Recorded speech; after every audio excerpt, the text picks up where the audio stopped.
TR INOX வெளியிடும் மருதம் production தயாரிப்பில் மகாசேனா டிசம்பர் 12 முதல் உங்கள் அபிமான திரையரங்குகளில். உங்க toilet cleaner bison toilet cleaner குவாலிட்டியை விட பெட்டர்னு நிரூபிச்சா உங்க மொத்த பணமும் ரீஃபண்ட். இப்போது 79 ரூபாயில். Merry Christmas and Happy New Year from the Chennai Silks. Let the celebrations begin. IBC Tamil நேயர்களுக்கு வணக்கம். இன்றைய சிறப்பு நேர்காணலில் நம்மோடு இணைந்திருக்கிறார் அரசியல் விமர்சகர் சுமந்த் ஸ்ரீராமன் அவர்கள். வணக்கம் சார். வணக்கம் சர்மா. அதிமுகவினுடைய பொதுக்குழு நடந்து முடிஞ்சிருக்கு. கிட்டத்தட்ட 16 தீர்மானங்கள் நிறைவேற்றப்பட்டிருக்கு. அதில் கிட்டத்தட்ட 1 மணி நேரம் எடப்பாடி பழனிசாமியினுடைய ஸ்பீச்சை நீங்கள் பார்த்துருப்பீங்க. அதில் நீங்கள் முக்கியத்துவம் வாய்ந்ததா எதை பார்க்குறீங்க?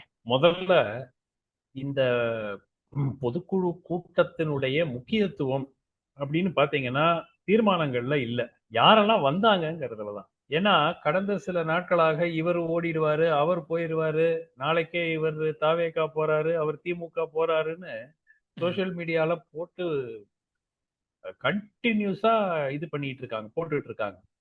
ஸோ தங்கமணி போறாரு, அதுதான் சி.வி. சண்முகம் அவர் ஸ்பீச்ல ரொம்ப அழகா சொன்னார். இந்த மாதிரி நான் போறேன்னு சொல்றாங்க, தங்கமணி போறேன்னு சொல்றாங்க, அந்த மாதிரி எல்லாம் இல்லைங்கிறத திட்டவட்டமாக. ஸோ என்னை பொறுத்த வரைக்கும் இன்னைக்கு வந்த நபர்கள் பெரிய அதிருப்தியாளர்கள் என்றால் வழக்கமா என்ன பண்ணுவாங்க, இந்த மாதிரி ஒரு ஈவெண்ட்டை புறக்கணிச்சிருவாங்க. ஸோ புறக்கணிக்காமல் எல்லோரும் வந்தது, அதாவது பெரிய தலைவர்கள் கிட்டத்தட்ட எல்லாரும் வந்ததுதான் இன்னைக்கு அதனுடைய ஹைலைட். எல்லாரும் பிளஸ் எடப்பாடியை முதலமைச்சராக ஆக்குவோம் அப்படிங்கிற ரீதியாக தீர்மானத்திலேயே ஒரு தீர்மானம் இருக்கு. ஸோ ஒரு யுனைடெட் ஒற்றுமையாக இருக்கிறோம் அப்படின்னு காட்டுறதுக்கு தான் இந்த மீட்டிங் முக்கியத்துவமே தவிர அதுல திமுக நீட்டை கொண்டு வரல, அதெல்லாம் வழக்கமா வர்ற தீர்மானங்கள். அது நீங்க எந்த இதுக்கு முன்னாடி நடந்த பொதுக்குழுலையும் அந்த தீர்மானம் இருக்கும், இந்த மாதிரி வந்துகிட்டே இருக்கும். ஸோ இந்த 16 தீர்மானங்களை தாண்டி ஒரு எல்லோரும் ஒன்றாக இருக்கிறார்கள்ங்கிற ஷோ தான் இன்னைக்கு முக்கியம். அப்போ அதிருப்தியாளர்கள் யாரும் இல்லை. இப்ப செங்கோட்டையன் சற்று நாட்களுக்கு முன்னாடி என்ன சொன்னார்னா, சில பேரோட நாங்க பேசிட்டு தான் இருக்கோம், அது இப்போ சொல்ல முடியாது, சொன்னா அவங்களுக்கு சிக்கலாயிரும் அப்படின்னு சொன்னாரு. நீங்க சொன்னது மாதிரியே சோசியல் மீடியால இருக்கட்டும், ஒரு சில வெப்சைட்ல என்ன போட்டாங்கன்னா, இந்த மாதிரி சில பேர் அதிருப்தியில் இருக்காங்க, அதிமுகக்குள்ள இருக்கக்கூடிய முன்னாள் அமைச்சர்கள் அப்படின்லாம் சொல்லி கூட போட்டிருந்தாங்க. அப்போ இன்னைக்கு எல்லாரும் பிரசன்ட் ஆயிருந்ததை நம்ம பார்த்துருந்தோம். அப்போ இனிமேல் யாருமே செங்கோட்டையன் பக்கமோ அல்லது தாவேக்காவிலையோ யாரும் இணைய மாட்டாங்க இல்ல அப்படின்னு உத்தரவாதம் யாருமே கொடுக்க முடியாது. சூழல் பொறுத்துக்கு எப்படி தாவேக்காவினுடைய ப்ராஸ்பெக்ட் எப்படி இருக்குன்னு எல்லாரும் கெஸ் பண்ணி இந்த கூட்டணியினுடைய ப்ராஸ்பெக்ட் எப்படி இருக்குங்கிறது எல்லாத்தையும் ஒரு ஒரு அளவு செஞ்சுட்டு அதுக்கப்புறம் தான் அவங்க டிசைட் பண்ணுவாங்க. பட் இன்றைய சூழல்ல வாரம் இவர் வராரு, இன்னைக்கு நாளைக்கு அவர் போறாரு அப்படிங்கறதெல்லாம் அதற்கு ஆதாரம் இருப்பது போல் தெரியவில்லை. 2-3 பெயர்கள், திரு சண்முகம், சி.வி. சண்முகத்தை விட திரு தங்கமணியுடைய பெயர் தான் தொடர்ந்து அடிபட்டு இருந்துச்சு. அதுக்கப்புறம் ஒரு 2-3 நாட்களாக திரு மாஃபா பாண்டியராஜன் எனக்கு நன்றாக தெரியும். ஏன்னா அவர் ஒரு வியாபாரத்துல மிகப்பெரிய லெவல்ல கொண்டு போயிட்டார். அவர் கம்பெனியை இப்போ ஆயிரக்கணக்கான கோடி மதிப்புள்ள ஒரு கம்பெனியை உருவாக்கிட்டார். சோ அவர் அதை விட்டுட்டு இப்ப போய் தாவேக்காக்கு போவாரு என்று நான் நினைக்கவில்லை. இன்னைக்கு நிகழ்ச்சியில அவர் வந்திருந்தாரா? நீங்க பாத்தீங்களா? நான் எதுவும் கவனிக்கல. இல்ல, அவர் ஆக்டிவ் பாலிடிக்ஸ்ல டே டு டே இருக்கிறாரா அப்படிங்கறதே அப்பப்போ வருவாரு, சில முக்கியமான ஏதாவது நிகழ்வுகள்ல வந்துட்டு போறாரு. பட் அதை தாண்டி ஆக்டிவ் பாலிடிக்ஸ்ல இருக்கிறாரான்னு இல்ல. நாம் அவரை பார்ப்பது எல்லாமே, அவர் போடுற போஸ்ட் எல்லாமே தன்னுடைய நிறுவனத்துக்கு தொடர்பாக இருக்கக்கூடிய நிகழ்வுகளும் அதை பற்றி தான் அவர் பேசுகிறாரே தவிர, அது லிங்க்டினா இருக்கட்டும், எங்க இருந்தாலும் அதை பத்தி தான் அவர் பேசுறாரு. சோ அதனால எனக்கு அவர் தாவேகாவுக்கு செல்வார் என்று நான் எதிர்பார்க்கவில்லை. But there are no guarantees. அரசியல்ல ஒரு இதுதான் கேரண்டின்னு யாராலையும் சொல்ல முடியாது. இப்போதைக்கு இன்றைய சூழலுக்கு அதிமுக ஒற்றுமையாக இருக்கிறது அப்படிங்கறத ஒரு கிட்டத்தட்ட ஒரு கன்க்ளூஷனுக்கு வரும். இப்போ 2வது தீர்மானம் கூட்டணி தொடர்பான முடிவுகள் முழு அதிகாரம் பொதுச் செயலாளருக்கு தான் இருக்கு. அதுக்கான ஒரு தீர்மானத்தையும் போட்டிருக்காங்க. இது எப்பயுமே பொதுச் செயலாளர் தான் ரெகுலர் தான். ஆனா என்னன்னா, எதிரியாக திமுகக்கு யாரெல்லாம் எதிரியா இருக்காங்களோ அவங்களுக்கு எதிர்நிலையில இருக்கிறவங்க எல்லாத்தையும் நம்ம கூட்டணியில் சேர்க்கணும் அப்படிங்கிற ஒரு விஷயமும் அதுல இருக்கும்போது, அப்போ ஓபிஎஸ்ஸையோ டிடிவி தினகரன் குறித்தோ ஏன் வந்து இந்த ஒரு நிகழ்ச்சியில பெரிதாக பேசப்படப்படல, அல்லது இணைப்பு குறித்து ஏன் வந்து பேசப்படலன்னு நீங்க நினைக்கிறீங்க? இல்லைங்க, எல்லோருக்கும் தெரிந்த ஒன்று. பாஜகவை பொறுத்தவரை இவர்களையும் கூட்டணியில் சேர்க்க வேண்டும் என்று அவர்கள் விரும்புகிறார்கள். திரு ஓபிஎஸ் அவர்களையும் திரு டிடிவி அவர்களையும் கூட்டணியில் எப்படியாவது கொண்டு வரணும் அப்படிங்கறத அவங்க நினைக்கிறாங்க. திரு எடப்பாடி அவர்களுக்கு இப்போ இன்றைய சூழலில் கூட்டணியில் பாஜக கோட்டாலிருந்து அவங்க ஏதோ கொடுத்துட்டு போறாங்க அப்படிங்கிற பேசிஸ்ல அதை ஏற்றுக்கொள்ள கூட ஒரு பாசிபிலிட்டி இருக்கு. அவருக்கு பிரச்சனை என்னன்னா அதிமுகவில் அவங்களுக்கு இடம் இல்லை, அவ்வளவுதானே தவிர அவர் வந்து கூட்டணி அவர்களுடன் எக்காரணம் கொண்டு ஒரு ஒரு ஒரு 4-6 மாதத்துக்கு முன்னாடி அதுவும் முடியவே முடியாதுங்கிற பேசிஸ்ல இருந்தார். இன்னைக்கு அந்த அளவுக்கு ஒரு ஹார்ட் ஸ்டான்ஸ் எடுப்பாரா என்று நான் எதிர்பார்க்கவில்லை. நான் என்ன நினைக்கிறேன்னா, ஏதோ நாங்க வந்து அவங்களுக்கு எல்லாம் போய் கேம்பெயின் பண்ண முடியாது. பிஜேபி கோட்டால இருந்து உங்களுக்கு 5 சீட்டோ 4 சீட்டோ ஏதோ கொடுக்கணும்னா கொடுத்துட்டு போங்க, அவங்க கூட்டணி கட்சியா இருக்கட்டும். பட் நாங்க ஒரே ஸ்டேஜ்ல வந்து பேச மாட்டோம், நாங்க வந்து அவங்களுக்கு அந்த தொகுதியில கேம்பெயின் பண்ண மாட்டோம் அப்படிங்கிற மாதிரி ஒரு அரேஞ்ச்மெண்ட்டோ ஒரு அண்டர்ஸ்டாண்டிங்கோ வருவதற்கான வாய்ப்பு இருக்கிறது. ஸோ அதனால வந்து அதை முழுமையாக நிராகரிக்க நான் மாட்டேன். பாஜக அதுக்கு முயற்சி செய்து கொண்டிருக்கிறார். இன்னைக்கு காலையில ஓபிஎஸ் கூட அதைத்தான் வந்து சொன்னார்.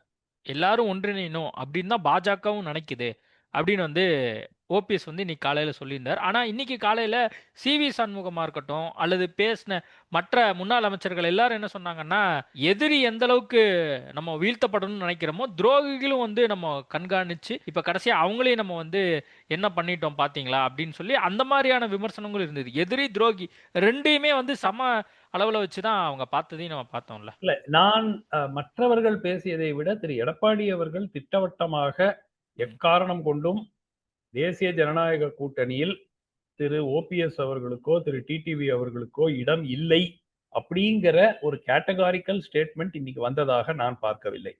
சோ அது இல்லாத வரைக்கும் இதற்கு முயற்சிகள் அவங்கள பொறுத்த வரைக்கும் அதிமுகவில் அவர்களுக்கு இடம் இல்லை, அதுல எந்த விதமான ஒரு மாற்றமும் இல்லை.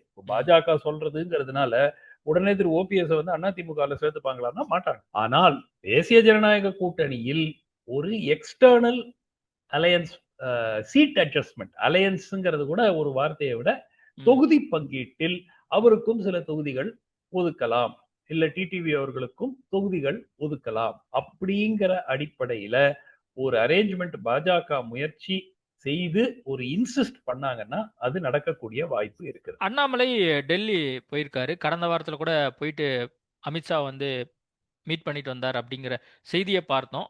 டிடிவி தினகரன் தொடர்ந்து நான் அண்ணாமலையோட நட்பு ரீதியாக பேசிட்டு தான் இருக்கேன் அப்படின்னு வந்து சொல்றாரு. அண்மையில் அதே மாதிரி ஓபிஎஸ் அவர்களும் அமித்ஷாவை மீட் பண்ணி தமிழ்நாட்டில் நிலவி வரும் அரசியல் சூழல் குறித்து பேசிட்டு வந்தேன் அப்படின்னு சொல்றாரு. அப்போ இன்னும் வந்து பாஜக முயற்சி பண்ணுது அப்படின்னு ஒரு பக்கம் இருந்தாலும் அதற்கான ஒரு ஒரு செய்தி அதிமுக வந்த மாதிரி தெரியலையே இன்னைக்கு அந்த பொதுக்குழு. இல்ல, நீங்க எடப்பாடி பழனிசாமி கோட் பண்ணி சொல்றீங்க. அண்ணாமலை தான் இந்த பிரதிநிதியாக இருப்பார் என்று நான் எதிர்பார்க்கவில்லை. நான் வந்து அவர் மூலமாகத்தான் பேசணும்னா திரு அமித்ஷா அவர்கள் விருப்பப்பட்டால் அவராலேயே, இல்ல பாஜக ஒரு 20 தலைவர்கள் மூலம் அவர் டிடிவி தினகரன் அவர்களுக்கோ ஓபிஎஸ் அவர்களுக்கு நேரடியாக பேசிட்டு போலாம். திரு அண்ணாமலை மூலமாக தான் திரு டிடிவி தினகரன் பேசணுங்கிற அவசியமே கிடையாது. சோ அண்ணாமலை அவர்கள் தன்னுடைய முக்கியத்துவம் தொடர்ந்து நீடிக்க வேண்டும் அப்படிங்கிறதுக்காக அவர் டெல்லி பயணம் எல்லாம் இருக்கலாமே தவிர அண்ணாமலை மூலமாகத்தான் பாஜக இவர்களிடம் செய்தி தூது விட வேண்டும் என்ற அவசியம் பாஜகவுக்கு இல்லை. தேசிய கட்சி, 17 மாநிலங்களில் ஆட்சி செய்யும் கட்சி, அவர்களுக்கு இவரை நம்பிதான் வந்து டிடிவி போய் பேசணுங்கிற அவசியமே கிடையாது. இவர் தன்னுடைய முக்கியத்துவத்தை குறையக்கூடாது என்பதற்காக நான் டெல்லி போறேன், பிரைம் மினிஸ்டர் பாக்குறேன், ஹோம் மினிஸ்டர் பாக்குறேன், இவரை பார்க்க போறேன், அவரை பார்க்க போறேன், அந்த சோசியல் மீடியா அந்த வார் ரூம் அவங்க எல்லாம் போடுவாங்க. உடனே எல்லாம் மாறிவிட்டது, தமிழ்நாட்டில் மீண்டும் அண்ணாமலையின் ராஜ்யம் வரப்போகிறது அப்படின்னு போட்டு அதை ஒரு ட்ரெண்ட் வச்சு ஒரு 4 நாள் ஓட்டுறதுக்காக அது உதவும். அப்போ அதிமுக மீண்டும் வந்து ஓபிஎஸ் வந்து டிடிவியோ வந்து திரும்ப ஒன்று சேர்த்ததற்கு வாய்ப்பு இல்லை. அதிமுகவில் அவர்கள் சேர்க்கப்பட மாட்டார்கள் என்பதுதான் என்னுடைய ஆணித்தனமான கருத்து. அதிமுகவுடன் தொகுதி பங்கீடு நடக்கக்கூடும். பர்டிகுலரா 2026 எல்லா திமுகவுக்கு எதிராக இருக்கக்கூடிய அனைத்து கட்சிகளும் இந்த தேர்தலை பொறுத்த வரைக்கும் நமக்குள் 100 வித்தியாசங்கள் இருக்கலாம், 100 வேறுபாடுகள் இருக்கலாம். ஆனால் இந்த தேர்தல் திமுகவை வீழ்த்துவதற்கான தேர்தல். அதை எவ்வாறு சாதிக்க முடியும் என்றால் எல்லோரும் ஒன்று கூடினால்தான் சாதிக்க முடியும். அதனால நாங்க சேர்ந்துக்கிறோம். ஒரு தொகுதி பங்கீடு, seat adjustment, not even alliance, seat adjustment செய்யறதுக்கான ஒரு வாய்ப்பு நிச்சயமாக இருக்கிறது. அது கூட அப்கோர்ஸ் விஜய் வந்தாருன்னா அது ஸ்வீப் ஆயிடும். அது சந்தேகமே கிடையாது. அது மிகப்பெரிய ஒரு ஒரு லேண்ட்ஸ்லைட் விக்டரி அவங்களுக்கு கிடைக்கிறதுக்கு வாய்ப்பு. இன்னைக்கு அந்த நிகழ்ச்சியில விஜய பத்தி பெருசா யாரும் எதுவும் பேசல. அதுக்கான அந்த ஸ்பேஸும் அங்க இல்லாத மாதிரி தான் இருந்துச்சு.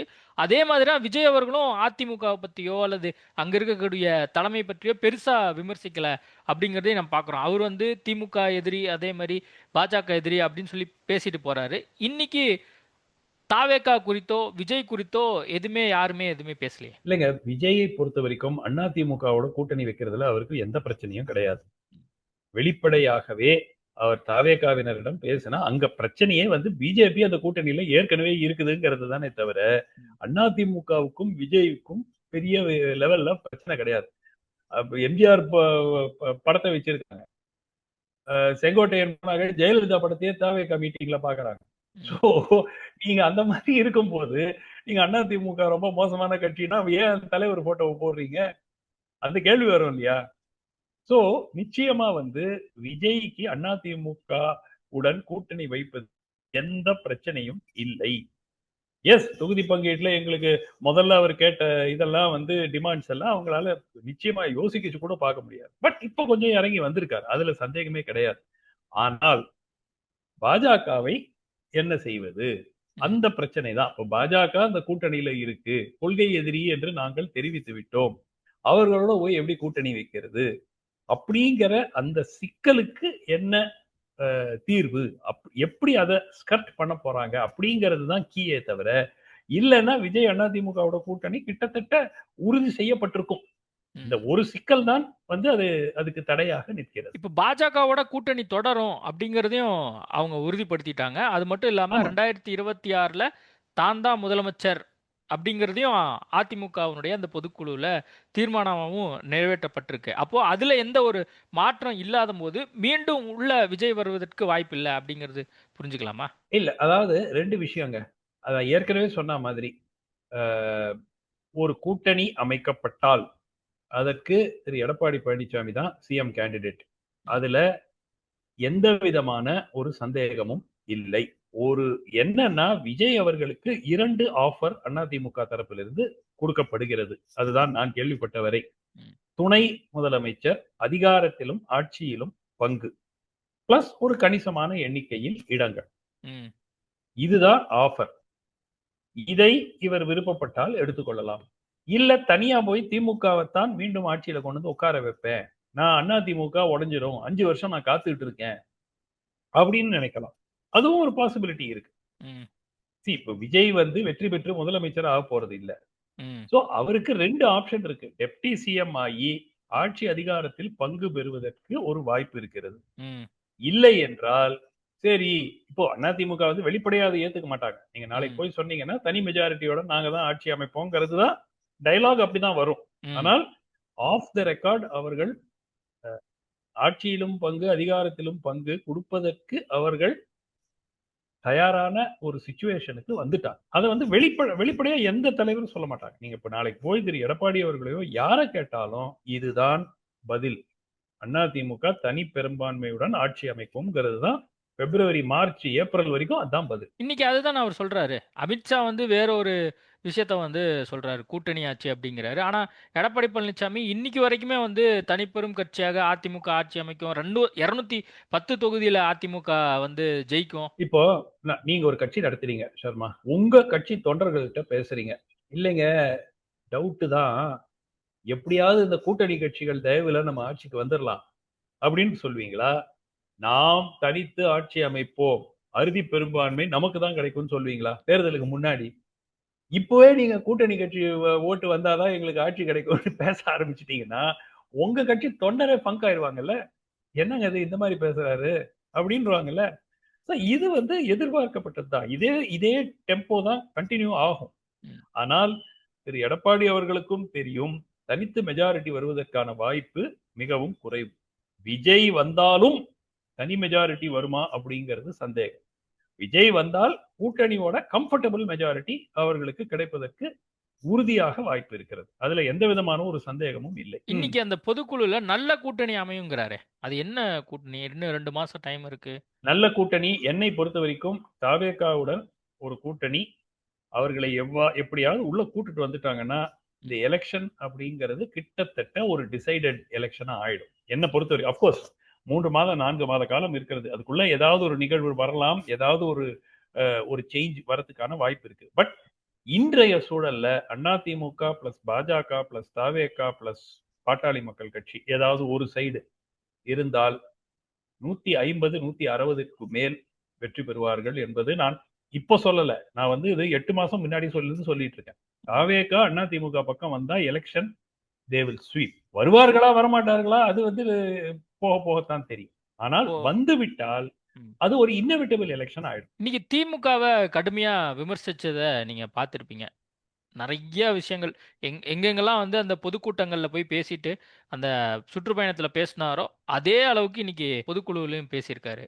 ஆமா, திமுகவை விமர்சனம் செய்யவில்லை என்பதுதான் திரு எடப்பாடி பழனிசாமி மீது முதல் 2 ஆண்டுகளில் 21 மீதி 22 23 பாதி வரைக்கும் அவர் மீது வைக்கப்பட்ட மிகப்பெரிய குற்றச்சாட்டு. என்னங்க, எதிர்கட்சி தலைவரா அண்ணாமலை மாதிரி தான் அண்ணாமலை தான் செயல்படுறாரு. இவர் எங்க போனாரு? குவைட்டா இருக்கிறாரு. எதுக்குமே பெரிய அக்ரெசிவா ஒரு அப்ரோச் எடுக்கல. அதுக்கு பிறகு பர்டிகுலரா 24ஆம் ஆண்டு 2வது பகுதியிலிருந்து 25ஆம் ஆண்டு கிட்டத்தட்ட முழுவதும் திரு எடப்பாடி பழனிசாமி ஒரு ஸ்ட்ராங் அப்போசிஷன் லீடராக செயல்பட்டிருக்கிறார். இன்னும் செயல்பட்டிருக்க வேண்டும், அது வேற விஷயம். ஆனால் அட்லீஸ்ட் 21, 22, 23 கம்பேர் பண்ணும்போது இந்த லாஸ்ட் ஒரு 7-8 மாசத்துல ஓரளவுக்கு செய்திருக்கிறார். கோர்ட்டுக்கு கேஸ் போட்டிருக்காங்க, சில ஜட்ஜ்மெண்ட் வாங்கியிருக்காங்க, இந்த மாதிரி சில விஷயங்களில் திமுகவுக்கு அழுத்தம் கொடுத்திருக்கிறார். ஸோ அதனால அதை அவர் தொடர்ந்து செய்தால்தான் பிரதான எதிர்கட்சி தலைவர் அப்படிங்கிற அந்த அங்கீகாரம் மக்கள் மனதில் கிடைக்கணும். நீங்க லீகலா இருந்தா நீங்க தான் எதிர்கட்சி தலைவர். இப்ப அண்ணாமலை இல்லாத சிச்சுவேஷன்ல திரு எடப்பாடி மீது போக்கஸ் அதிகமாக இருக்கிறது. இல்லாட்டி அவர் டெய்லி ஒரு பிரஸ் மீட் கொடுத்து ஏதாவது ஒண்ணு எடுத்து விடுவாரு, உடனே அட்டென்ஷன் அங்க டைவர்ட் ஆயிரும். இன்னைக்கு நடந்த நிகழ்வுக்கு பிறகு அவர் அடுத்த சில நாட்களுக்கு ஒரு ஸ்ட்ராங் பொசிஷன்ல இருக்கார். தன் கட்சியை பொறுத்த வரைக்கும். அப்கோர்ஸ் மக்களிடையே என்ன செய்ய போறாரு, எப்படி கொண்டு போக போறாருங்கிறத பொறுத்து இருந்தா பார்க்கணும். ஓகே சார், நிறைய விஷயங்கள் குறித்து பேசியிருக்கோம். நேர்காணல் கொடுத்ததுக்கு மிக்க நன்றி. நன்றி ஷர்மா. PVR ஐநாக்ஸ் வெளியிடும் மருதம் புரொடக்ஷன் தயாரிப்பில் மகாசேனா டிசம்பர் 12 முதல் உங்கள் அபிமான திரையரங்குகளில். உங்க toilet cleaner bison toilet cleaner குவாலிட்டியை விட பெட்டர்னு நிரூபிச்சா உங்க மொத்த பணமும் ரீஃபண்ட். இப்போது 79 ரூபாயில்.